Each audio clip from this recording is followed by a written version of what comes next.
प्यारे मित्र, good morning, सुप्रभात, सत श्री अकाल। आज का जो मैं क्लास लेने वाला हूँ ये आपको इंग्लिश रिलेटेड क्लास नहीं रहेगा। ये जो क्लास है ये आपको मोटिवेशनल क्लास के तौर पे मैं क्लास को ले रहा हूँ, जिससे क्या होगा, आपको जीवन जीने का कला विकसित होगा। ठीक है। और मैं किसी भी चीज़ों को अपने जीवन में शुरुआत करने से पहले मैं गायत्री मंत्र का आह्वान करता हूँ। गायत्री मंत्र के बारे में जपने से पहले मैं आपको गायत्री मंत्र के बारे में विशेषता बतला दूँ। ये गायत्री मंत्र ऋग्वेद का मंत्र है। ये ऐसा मंत्र है ये जिसे करने से मनुष्य के जीवन में पॉजिटिविटी आता है, मतलब कि सकारात्मक आता है। मेरे भी जीवन में बहुत तरह के पहले बुराइयां था और आज भी बुराइयां। ऐसा नहीं है कि मैं अब ये बोल दूं कि मैं इस मंत्र को कर रहा हूं तो सारी बुराइयां ख़त्म हो गया है, ऐसा नहीं है। लेकिन बहुत से बुराइयों पर मैंने अभी काबू पा लिया हूं और धीरे धीरे इस मंत्र के सहारे से मैं और अपने आप को बेहतर बनाते जा रहा हूं। तो हम सबसे पहले इस मंत्र का उच्चारण करते हैं। इसके बाद मैं अपने कुछ अनुभवों का शेयर करूंगा, कुछ कहानियाँ पढ़ूंगा, जिससे क्या हो आपको भी इंस्पायरेशन मिले। इसलिए हम आपसे निवेदन करेंगे, इस मंत्र को सुनेंगे तो आप आँख बंद करें, एक बार इस मंत्र को ज़रूर आह्वान करेंगे, क्योंकि ये पॉजिटिविटी का मंत्र है। ओम भूर्भुवः स्वः तत्सवितुर्वरेण्यं भर्गो देवस्य धीमहि धियो यो नः प्रचोदयात्।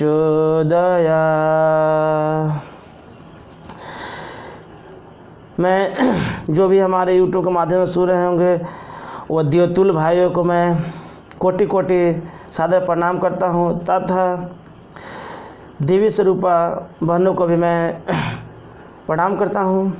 और साथ ही साथ हमारे जो अभिभावक के रूप में, गार्जियन के रूप में जो भी हैं, उनको भी मैं कोटि कोटि प्रणाम करता हूँ। ये जो क्लास है मैं मोटिवेशनल के तौर पर क्लास को ले रहा हूँ। मैं इसलिए इस क्लास को ले रहा हूँ ताकि हमें भी मन में जिज्ञासा है कि अपनी बातों को रखूँ जिससे क्या हो और से और लोगों को बेहतर हो सके। जैसे इधर में लिखा हुआ है, परंतु लिखा हुआ यूट्यूब, इधर लिखा हुआ PYP बिहार।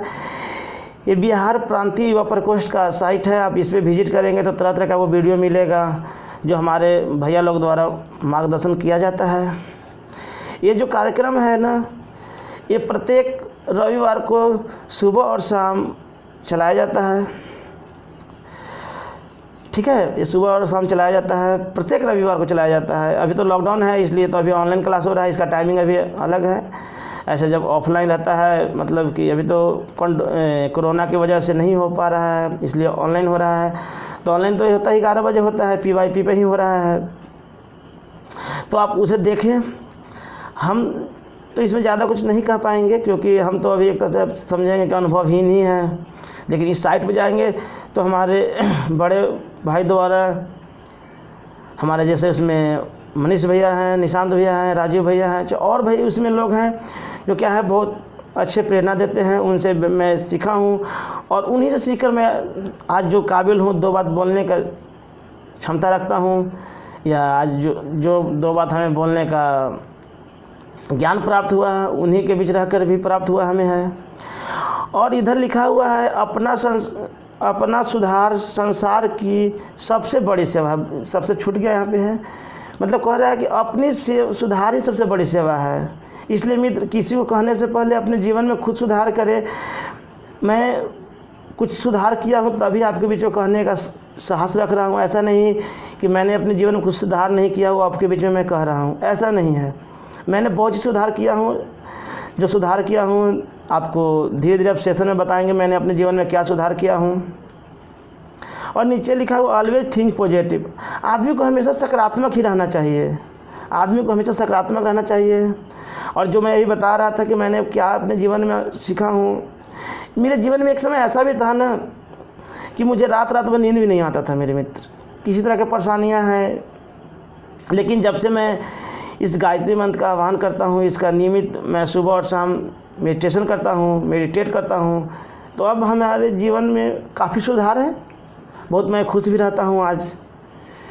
तो इसमें और मैं बता दूँ, ये पहली क्लास है मेरे तरफ से, तो हो सकता है कि मोटिवेशनल के तौर पर, जैसे मैं अब इंग्लिश की क्लास लेता हूँ तो उसमें तो हमें कोई दिक्कत है नहीं, परेशानी है नहीं, क्योंकि प्रैक्टिस बहुत है उसके लिए।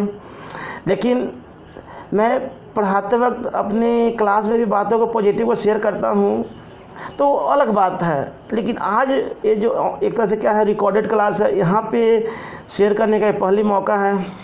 और आज मुझे ये पहली बार आज ज्ञात हुआ, जब मैंने early in the morning 3 AM में जगा तो हमें ख्याल आया कि जब मैं यूट्यूब पे अपने क्लास को दे रहा हूँ तो कम से कम संडे को 10 मिनट हो, 20 मिनट का हो, एक ऐसा भी सेशन दिया जाए जिससे क्या हो, अपनी बात को हम रखें, ताकि क्या हो, लोगों को फ़ायदा मिल सके। ऐसे तो हमारे गायत्री परिवार का साइट है ही, जैसे इसका हेड क्वार्टर है शांतिकुंज हरिद्वार है, इसका अभी जो हेड हैं डॉक्टर प्रणव पांड्या हैं सर हैं, जो हम उनसे भी बहुत प्रेरित हुए हैं, उनकी जीवन से, चाहे उनकी बातों से, इतने बड़े ज्ञानी व्यक्ति हैं, उनसे भी बहुत सीखता हूँ। हमारे एक तरह से अभिभावक भी है, मार्गदर्शक भी हैं वो।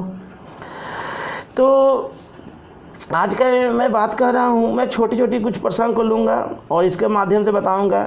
सबसे पहले तो इस एक शायरी है, आप जानते होंगे, मंजिल सिर्फ उन्हीं को मिलती है, मंजिल सिर्फ उन्हीं को मिलती है जिसके सपनों में जान हो, मंजिल सिर्फ उन्हीं को मिलती है जिनके सपनों में जान हो, पंख से कुछ भी नहीं होता है, हौसलों से उड़ान होता है।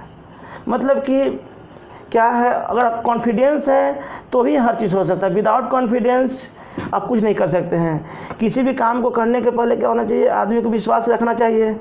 जैसे आप पढ़ाई कर रहे हैं तो आपको ये विश्वास है कि मैं पढ़ूंगा तो बेहतर हो जाएगा, तभी पढ़ पा रहे हैं। अदरवाइज आपको जिस दिन ही विश्वास की कमी हो जाए आपके जीवन में तो क्या होगा, आप पढ़ नहीं पाएंगे। ठीक है मेरे मित्र। तो इसके साथ साथ मैं एक और बातों को बताता हूँ, जो बिल गेट्स द्वारा बहुत ही कहा गया, बहुत ही एक मार्मिक अथी है। ये कहा गया उनके द्वारा, कहा गया है कि यदि क्षणिक सुख चाहते हो तो गाने सुन लो। मतलब कहते हैं अगर क्षणिक सुख चाहते हो तो गाने सुन लो, एक दिन का सुख चाहते हो तो क्या कर लो, पिकनिक पर चले जाओ। मतलब कि आप चाहते हैं कि दिन भर के लिए खुश रहे तो कहाँ चले जाएं, पार्टियां मना ले। एक सप्ताह का सुख चाहते हैं तो आप यात्रा पर चले जाएं। अगर चाहते हैं कि हमारे एक सप्ताह के लिए हम खुश रहें तो कहीं यात्रा पर चले जाएं, कहीं घूमने चले जाएं। अगर आप 1-2 महीने के लिए सुख चाहते हैं तो शादी कर लें। उनकी कोटेशन है, मेरी कोटेशन नहीं, उनकी कोटेशन है। क्या करें, अब चाहते हैं कि 1-2 महीने के लिए खुश रहें तो शादी कर लें। लेकिन अगर आप चाहते हैं कि पूरी ज़िंदगी खुश रहें तो अपने काम से प्यार करें। अगर अपने काम से प्यार करेंगे तो कोई दिक्कत नहीं है। जैसे मुझे भी अपने काम से प्यार है, इसलिए देखते हैं हमें कोई दिक्कत नहीं होता है। मैं जब अपने टाइम निकाला क्या करता हूँ, क्लास को ले लेता हूँ। क्योंकि क्या होता है, क्योंकि काम से मैं भी प्यार करता हूँ और हर आदमी को अपने काम से प्यार करना ही चाहिए। ऐसा नहीं है, हर व्यक्ति को क्या करना चाहिए, अपने काम से दिल से प्यार करना चाहिए। ठीक है। एक और है जो APJ अब्दुल कलाम द्वारा कहा गया है, कहते हैं इससे कि पहले सपने सच हो, सपने देखने होंगे। मतलब कि अगर आप कोई चाहते हैं कोई जीवन में आपको लक्ष्य पूरा हो जाए तो उसके प्रति आपको लक्ष्य देखना होगा। बिना लक्ष्य देखे नहीं प्राप्त हो सकता है। इसके साथ साथ मैं आपको अब आगे बताता हूँ कि एक और कहानियाँ, मैं ऐसी छोटी सी बात बताता हूँ। देखेंगे मेरे मित्र, वही बात आपको जीवन में लागू हो पाएगा जो अगर मैं बोल रहा हूँ, अगर मैं उस चीज़ को नहीं करूँगा ना तो आपके जीवन में आपको उसका कोई बेनिफिट नहीं मिलेगा। क्योंकि इस समय मैं गायत्री मंत्र का सुबह और शाम जप करता हूँ तो ही मैं कर रहा हूँ कि आप भी जप करेंगे, आपको फ़ायदा मिलेगा। अगर मैं नहीं करूँगा तो आपको कहूँगा जिससे कोई आपको फ़ायदा नहीं मिलेगा। ठीक है। इसीलिए मैं आपको 1-2 कहानियाँ बताता हूँ। आपको एक कहानी बताता हूँ, स्वामी विवेकानंद की कहानी बताता हूँ। एक समय की बात है जिस समय वो वन में रहते थे, एक तरह से कहिए जो कि संन्यास ले चुके थे, उस समय की घटना है। तो एक व्यक्ति उनसे मिलने आया और बताया कि गुरुजी हमें ये बताइए, हम अपने जीवन में बहुत मेहनत करते हैं, मतलब कि जी तोड़ मेहनत करते हैं, लेकिन मैं अपने कभी भी जो मैं सोच के रखा हूँ, जो मेरा सपना है, उस मुकाम को मैं उसको मतलब कि पार नहीं कर पा रहा हूँ। तो स्वामी विवेकानंद ने बड़ा उस व्यक्ति को गौर से देखा और उन्होंने मतलब समझ गया कि इस व्यक्ति के साथ क्या रहा होगा। उस समय स्वामी विवेकानंद के पास उनको एक छोटा सा कुत्ता था। तो विवेकानंद जी ने ये बताया कि लो तुम इस कुत्ते को घुमा के लाओ। तो इस बात को कहें तो उस व्यक्ति को आश्चर्य भी हुआ कि आखिर मेरा तो मामला है कि मैं तो अपनी समस्या को लेकर आया था, लेकिन इन्होंने तो कह दिया कुत्ता को घुमा के लाओ। लेकिन गुरु का आदेश है तो मानना तो पड़ेगा। तो उस कुत्ते को लेके घुमाने लगे, लेकिन कुत्ता की अपना एक विशेषता है, जिधर जिधर कुत्ता देखो उधर उधर वो भी कुत्ता मुड़ने लगे। तो फाइनली वहाँ पे आए तो स्वामी विवेकानंद इस बात से गौर किया और देखा कि कुत्ता बहुत ज़्यादा अस्त व्यस्त है और ये व्यक्ति है अस्त व्यस्त नहीं दिख रहा है इस समय।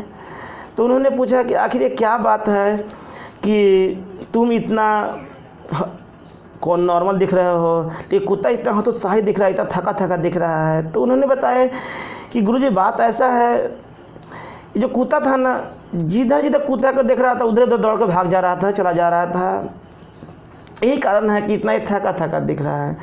तो उन्होंने बोले कि बस तुम्हारे साथ भी यही बात है, तुम जिस लक्ष्य को लेकर चले हो ठीक है, वो लक्ष्य तो तुम लिए हो, लेकिन तुम इस बीच में क्या करते हो, अपने तुम कर्म को भूलकर, अपने लक्ष्य को भूलकर तुम दूसरे लोगों को देखने लगते हो कि दूसरा इस मुकाम पे पहुंच गया और हम यहीं के यहीं हैं। तुम्हारे जीवन का सबसे बड़ी समस्या यही है, तुम सिर्फ अपने आप को देखो, तुम अपने काम को देखो। तुम अपने काम को देखोगे तो क्या हो जाएगा, तुम्हें सफलता मिल ही जाएगा। इस तरह से विवेकानंद कोटेशन था। एक और कहते हैं, विवेकानंद के एक और कोटेशन में देख लेता हूँ। वो कहते हैं कि अगर जीवन है तो प्रत्येक दिन, अगर आपको प्रत्येक दिन के लाइफ स्टाइल में अगर समस्या नहीं आता तो वो दिन ही बेकार है। इट मीन्स कहने का मतलब हुआ कि हर एक दिन जीवन में समस्या आना ही चाहिए। लेकिन हम लोग क्या होते हैं कि थोड़ा सा समस्या आता है तो हम लोग घबरा जाते हैं, है ना। इसलिए क्या है, घबराना नहीं चाहिए। आप ये मनाइए कि हमारे जीवन में समस्या आएगा तो क्या होगा, आपको उसका सोल्यूशन मिलेगा, उसको आपको निकालने के लिए प्रयास करेंगे। इसीलिए कहा गया है कोटेशन में है गायत्री परिवार में, क्या कहता है कि व्यस्त रहो मस्त रहो। अगर आप व्यस्त हैं तो मस्त रहिएगा, फालतू इधर उधर बातें आप नहीं सोचिएगा, व्यस्त रहिएगा। तो इसी तरह से मैं एक बात और बताता हूँ, स्वामी विवेकानंद के ही ये जब अमेरिका में गए थे तो उसी समय की बात है।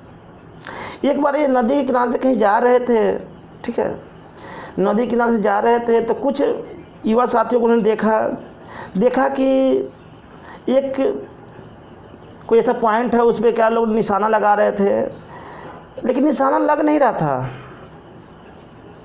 तो इन्होंने देखा और इन्होंने बोले कि मतलब कि बोले कि बच्चा दो, हमें भी दो, मैं भी एक बार प्रयास करता हूँ। तो उन्होंने बोला कि स्वामी जी ये आपकी कार्य क्षेत्र नहीं है, आप साधु हैं, महात्मा हैं, ये जो निशाने लगाने की बात है ये आपसे नहीं हो पाएगा। तो बोला कि ठीक है, जब तुम लोग फेल हो रहे थे मैं भी फिर देख लेता हूँ ट्राई करके। तो इस बात पर उन्होंने बच्चा लोगों ने मान लिया और फिर इन्हें दे दिए। तो इन्होंने क्या किया, जब जितना बार भी गोली चलाया, जितना बार भी उस बंदूक से गोली उस निशाने पर लगाया जिस पॉइंट पर लगाना था, इनका एक भी मिस्टेक नहीं गया। इस बात से बच्चा ने पूछा है कि स्वामी जी हम तो इतना प्रैक्टिस करते हैं फिर भी हमसे नहीं हो रहा है, और आप बिना प्रैक्टिस का आप भी इस गिरवाधारी वस्त्र में हैं, आप कभी तो निशाना लगाए भी नहीं होंगे और आपने बिल्कुल ही सही से लगा दिया। तो उन्होंने बोला कि देखो बाबू, बात ऐसा है कि तुम जब लगा रहे थे तुम्हारा दिमाग कहीं और था, तुम्हारा निशाना कहीं और जा रहा था, लेकिन जब मैंने लगाया सिर्फ और सिर्फ उसी पॉइंट को देखा, जिस पॉइंट पर मुझे निशाना लगाना था सिर्फ और सिर्फ उसी पर हमको दिखाई दे रहा था। ठीक है मेरे प्यारे मित्र, इसी तरह से ये फर्स्ट क्लास है तो ज़्यादा मैं बात नहीं कह पा रहा हूँ, अपने दिलों की बात कैसे एक्सप्रेस किया जाए। लेकिन धीरे धीरे क्या होगा, मैं अपना बातों को बखूबी निभा पाएंगे, क्योंकि मैंने ऑफलाइन क्लासेस में बहुत, जब भी मैं पढ़ाता हूँ तो बच्चों को मोटिवेशनल चीज़ बताता ही हूँ। तो आज पहली क्लास है, धीरे धीरे क्या हो रहा है कि हमें भी थोड़ा सा ब्लैंक दिख रहे हैं, अपनी बातों को जो कहना चाह रहे याद नहीं आ रहा है कि क्या कहूँ कैसे कहूँ। इसीलिए मैं मतलब कि आधा चीज़ों की छोटी छोटी कहानियाँ को ही ले रहा हूँ अभी। इसी तरह से मुझे एक और कहानी याद आ रहा है। एक बार शिष्य ने अपने गुरुजी से कहा कि गुरुजी, हमें अपने काम पर आखिर फोकस क्यों नहीं हो पाता है। मैं जिस समय अपने काम को लेकर बैठता हूँ तो हम उस पर कंसंट्रेशन क्यों नहीं हो पाते हैं। तो उनका गुरुजी बोले कि ठीक है, इस प्रश्न का तुम्हें जवाब मैं दूंगा। इस प्रश्न का जवाब मैं तुम्हें कल दूंगा, तुम हमारे साथ नदी के किनारे चलना, मैं वहीं पे इस प्रश्न का तुम्हें जवाब दूंगा। तो कहते ठीक है गुरुजी, कल चलेंगे आपके साथ और वहीं हमें बता भी देंगे इसका क्या समाधान है। तो गुरुजी के साथ उनका शिष्य वहाँ जाने लगे। शिष्य वहाँ गए तो गुरुजी उस नदी में स्नान करने के लिए जा रहे थे, तो अपने शिष्य को भी बोले कि तुम भी चलो, मेरे साथ चलो।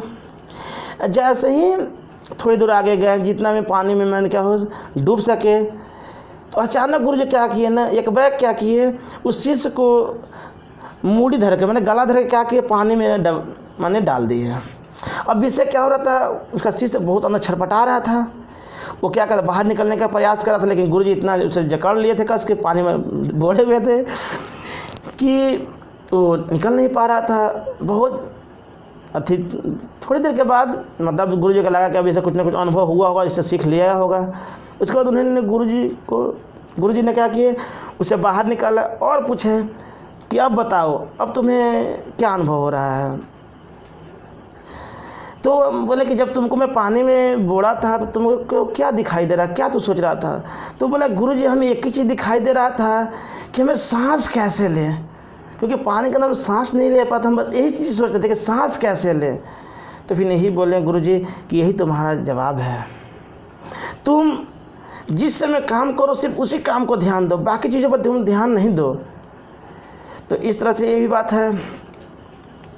तो अब इसके बाद और मैं क्या बताऊं आपको, एक और आपको बताता हूं, जीवन की घटनाएं बताता हूं। एक ये मेढक की कहानी आपको बताता हूं।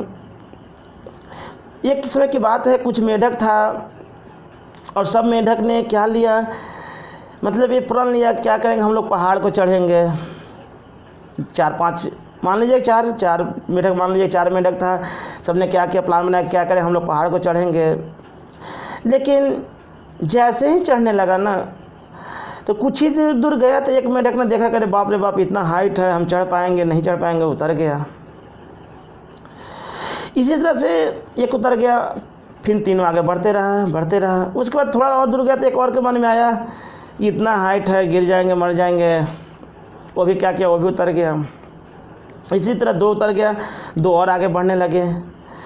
फिर एक और क्या किया, आगे गया तो एक और उतर गया। इस तरह 3 उतर गया, 4 में माना हूँ, 3 उतर गया। लेकिन एक जो था वो अपने लक्ष्य की ओर बढ़ते जा रहा था। ये तीनों नीचे से उसको आवाज़ लगा रहा था कि अरे तुम बुड़बक हो, उतर जाओ, गिर जाएगा मर जाएगा, ये होगा। लेकिन वो क्या किया, वो लगातार निरंतर चढ़ते जा रहा था। इसके बातों से प्रभाव नहीं पड़ रहा था, उसको। और अंततः चढ़ गया। वो जब चढ़ गया उसके बाद नीचे उतरा तो बोला कि तुम ये बताओ, हम लोग तीनों डर के उतर गए और हम तीनों तुमको डीमोटिवेट कर रहे थे, तुम्हें बार बार प्रेरित कर रहे थे कि तुम मत चढ़ो, गिर जाओगे मर जाओगे। तो उसने बोला कि साहब बात ऐसा है कि हम तो ठहरे बहरे, मत क्या था, मैं सुन नहीं सकते थे। और जो तुम लोग नीचे से आवाज़ लगा रहा था तो हमें ये लग रहा था कि तुम हमें साहस दे रहे हो, इसलिए मैंने इस मुकाम को पा लिया। तो आदमी के जीवन में किसी को डिमोटिवेट नहीं करना चाहिए। अगर किसी के प्रति बनता नहीं है तो किसी को बिगाड़ने के प्रयास नहीं करें। ये अपने जीवन में मैं भी लागू करता हूँ। मैं ये कभी नहीं चाहता हूँ किसी को हमारे से बुरा लगे। और एक और कहानी बताता हूँ, फिर आगे एक महात्मा गांधी के बारे में बताता हूँ। एक समय की बात है कि महात्मा गांधी उस समय काफ़ी पॉपुलर हो चुके थे। एक बार उनसे महिला के मिलने गई और महिला बोली कि महात्मा जी, एक समस्या है, जो मेरा पुत्र है ना, मीठा खाने का बहुत शौकीन है, और ज़्यादा, अब जानते हो ज़्यादा भाई मीठा खाएंगे तो क्या डायबिटीज़ हो जाएगा। तो जब महिला उनसे बोली तो ठीक है, उन्होंने बोला कि ठीक है, मैं इसका उपाय तुम्हें बताऊंगा, तुम 1 सप्ताह बाद आओ, मैं तुमको क्या करूंगा, इस प्रश्न का जवाब दूंगा। तो 1 सप्ताह बीत गया, तो महिला वहाँ गई, तो महात्मा जी ने उस बच्चे को बताया कि बेटा इधर आओ।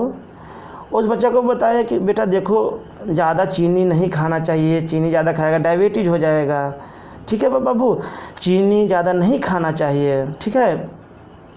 बस इतने बातों को बताया। तो महिला वो बोली कि महात्मा जी, आपको जब इसी बात को कहना था, इसी छोटी सी बात को बताना था, तब उसी दिन बता दिए होते। आज मैं इतना दूर से आया हूँ, कितने बार गाड़ी को चेंज करके यहाँ तक आया हूँ। तो वो बोले कि बात ऐसा है कि अगर मैं उस दिन बोलता ना तो इस बच्चा के प्रति लागू नहीं हो पाता। क्यों कि उसके पहले मतलब कि मैं भी मीठा खाने का आदी हूँ। इसका मतलब कि पहले मैंने उसको खाने के लिए छोड़ा, उसके बाद इस बात को मैं आपको पुत्र के सामने कह रहा हूँ। अर्थात जीवन में मेरे मित्र वही बात को लागू होगा जो आप जीवन में करेंगे तो कहीं किसी को तो होगा। अगर मैं, जैसे मैं अभी बताया, गायत्री मंत्र करता हूँ, तो आप करेंगे तो आपको ज़रूर लाभ मिलेगा। अगर मैं ही नहीं करता और सिर्फ भाषण मारता तो आपको फ़ायदा नहीं मिलता, ठीक है। अब इसमें आपसे यही एक रिक्वेस्ट करूँगा कि आपको इस वीडियो को अच्छा लगा होगा तो अपने मित्र तक शेयर करेंगे। ऐसे तो मुझे दिल की बात बहुत सी शेयर करने की मन कर रहा है, लेकिन totally I have blank today. मैं ऐसा मुझे महसूस हो रहा है कि कुछ हमारे मस्तिष्क में कोई वैसा पॉइंट ही नहीं आ रहा है। जैसे मैंने ऑफलाइन क्लासेस में बहुत ही आसानी से, अपनी आसानी से हंसा कर बच्चों को ऐसा ऐसा बातों को कहता हूँ, कहानियों को कहता हूँ, जिससे बच्चा भी क्या बहुत ही प्रभावित हो जाते हैं और सुनते भी बहुत प्यार से हैं। चलेंगे इस बीच एक और कहानी को कहता हूँ, इसके बाद समाप्त करूँगा। और फिर आपको, अब मैं प्रयास करूँगा कि हर संडे को आपको कुछ न कुछ अच्छी बातों को बताऊँ, जिससे क्या हो, आपको ज्ञान तो मैं दे ही रहा हूँ, इसके साथ क्या हो जाए, आपको जीवन जीने कला भी आ जाए। एक कहानी है, ये रत्नाकर नाम का एक व्यक्ति था, ठीक है। रत्नाकर नाम का व्यक्ति था, लेकिन वो पेशे से बहुत क्या करता था, चोरी चमारी करता था, लूटता पड़ता था, जिससे माने कोई राहगीर जा रहा है उसको लूट लेता था, यही उसका कर्म था। एक दिन की बात है, उसी रास्ते से नारद मुनि जा रहे थे। नारद मुनि का नाम जानते हैं, भगवान नारद मुनि।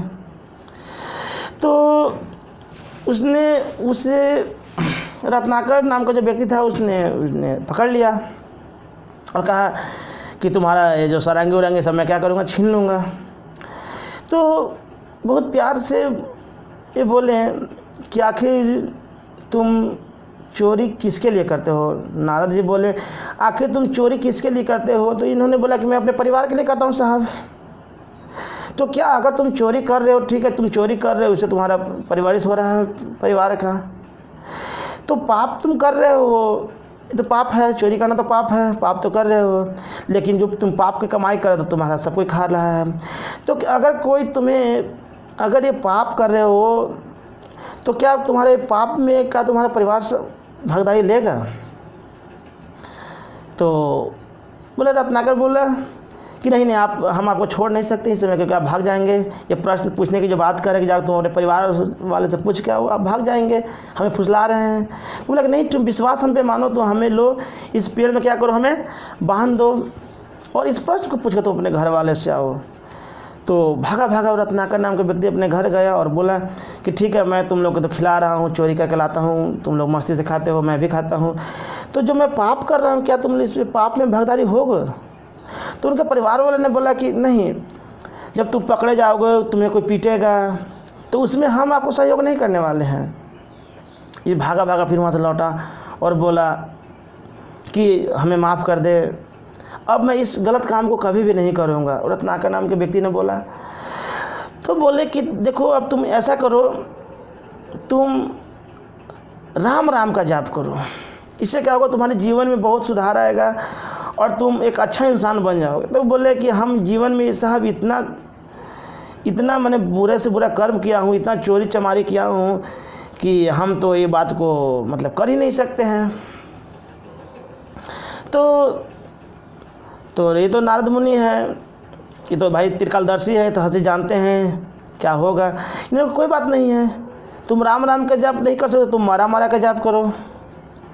तो इसने क्या किया, मारा मारा का नाम जपना स्टार्ट कर दिया, मैंने उल्टा जपना स्टार्ट कर दिया, और मारा मारा का नाम लेते लेते वही रत्नाकर आगे चल कर रामायण का रचयिता हो गए, और उनके दुनिया किस नाम से जानने लगा, वाल्मीकि के नाम से जानने लगा लोग। इसी तरह से अब धीरे धीरे मुझे क्या हो रहा है, कॉन्फिडेंस आ रहा है, तो कहानियाँ भी मेरे माइंड में आने लगा है।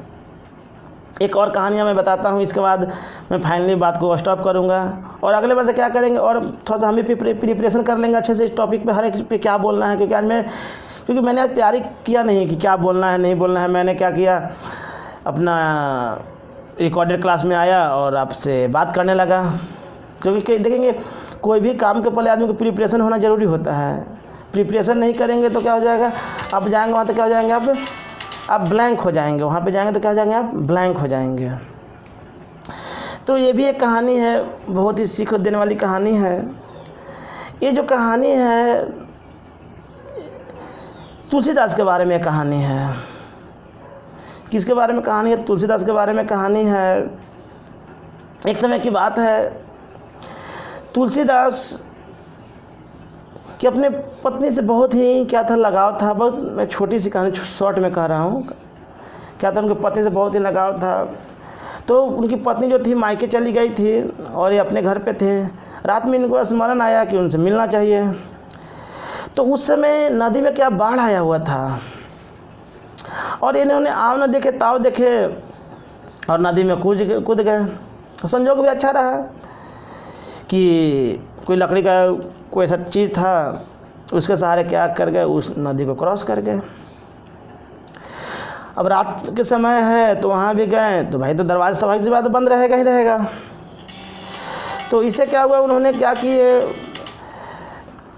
एक देखे कि एक कोई मतलब ऐसा उनको लगा कि क्या हमारी पत्नी जो है ना, हमको अपने क्या साड़ी के मतलब जो साड़ी होता है उसको लटका रही है रस्सी के रूप में, हम सहारा दे रहे चढ़ने के लिए। उनको ऐसा अनुभव हुआ और उससे चढ़ गए। तो वहाँ पे गए तो पत्नी भी आश्चर्यचकित हो गई कि इस तूफान में कैसे आ गए नदी पार करके। और दूसरी बात ये रहा कि जब दरवाज़ा बंद तो कैसे आ गए, तो बोले कि तुम्हें तो अपना साड़ी लटकाई थी। तो उनसे आश्चर्यचकित हुआ कि आखिर ये बात कैसे है भाई, हम तो साड़ी लटका नहीं रहे थे। जब देखे हन किया तो देख रहे क्या है, सांप का पूंछ लटक वहाँ आ गए थे। तो यहाँ पे उनकी पत्नी एक बात वो कहती है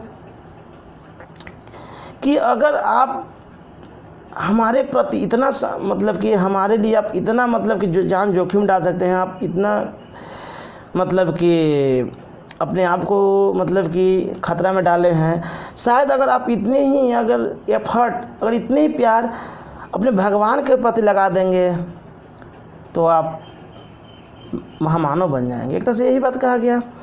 और इस बात को जब पत्नी इस बात को बोली, इस बात को इतना एहसास हुआ कि उसके बाद क्या हो गया, वही तुलसीदास रामचरितमानस लिखे थे। जबकि उन्होंने 89 वर्ष के वर्ष में, जब उनकी उम्र था 89 में, तब इस मतलब रामचरितमानस का लेखन किए थे उन्होंने। तो इस तरह से मैं अब इस बात को रखता हूँ। आपसे एक यही कहेंगे आप इस वीडियो को अधिक से अधिक शेयर करें। आज मैं आपको ये नहीं कहूँगा कि लाइक करें, ये करें, आप शेयर करें सिर्फ, जिससे क्या हो, ये जो मैंने छोटी छोटी कहानियाँ कहने का प्रयास किया हूँ, आपके बीच रखा हूँ, इसमें हो सकता है कुछ त्रुटियाँ भी रहा होगा, तो आप एडजस्ट करेंगे। मैं प्रयास करूँगा कि आगे से और अच्छे से बेहतर से सुना सकूँ कहानी को, जिससे क्या हो आपके जीवन में बेहतर हो सके। और आप आज से ही शुरुआत करें, आप मेडिटेशन को ध्यान को करेंगे। ध्यान करने की प्रक्रिया थोड़ा सा मैं बता देता हूँ। आप क्या कर लेंगे, नहा लेते तो ठीक है, तो हाथ गोड़ धो कर क्या करेंगे, पालथी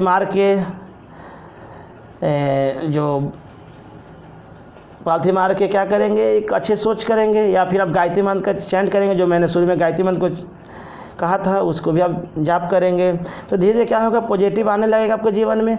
और जब पॉजिटिव आने लगेगा तो आपको जीवन में बेहतर होने लगेगा। जैसे मैंने शुरू में बताया कि मेरे जीवन भी बहुत ही अस्त व्यस्त, एक समय ऐसा हो गया था कि हमें नींद, रात की नींद ही गायब हो गया था। लेकिन आज के समय में क्या है, आज हमारे बहुत ही प्लेजर में लाइफ है, कोई हमें दिक्कत नहीं होता है। क्यों? क्योंकि ये जो मंत्र मैं करता हूँ ये मेरी शक्ति नहीं है, ये मंत्र की शक्ति इतना है कि हमें क्या करता है, हर एक चीज़ सुख सुविधा जो भी चीज़ है हमें ये देता है मंत्र। इसलिए गायत्री मंत्र महामंत्र है, इससे बढ़कर दुनिया में कोई मंत्र नहीं है। आप और गायत्री मंत्र करते हैं। और एक और मैं स्पष्ट कर दूं आपको, ये कोई धर्म विशेष नहीं है। ऐसा नहीं है कि इस मंत्र को हिंदू ही करेंगे, मुस्लिम नहीं करेंगे, सभी धर्म के लिए है। क्योंकि हमारे गायत्री परिवार में बहुत से मुस्लिम भाई भी आते हैं और इस मंत्र को उन्होंने भी किए हैं, करते भी हैं। क्योंकि किसी विशेष समुदाय से मतलब नहीं रखता इस मंत्र का। ठीक है, तो आप इस वीडियो को अधिक से अधिक लोगों को बताएं, शेयर करें।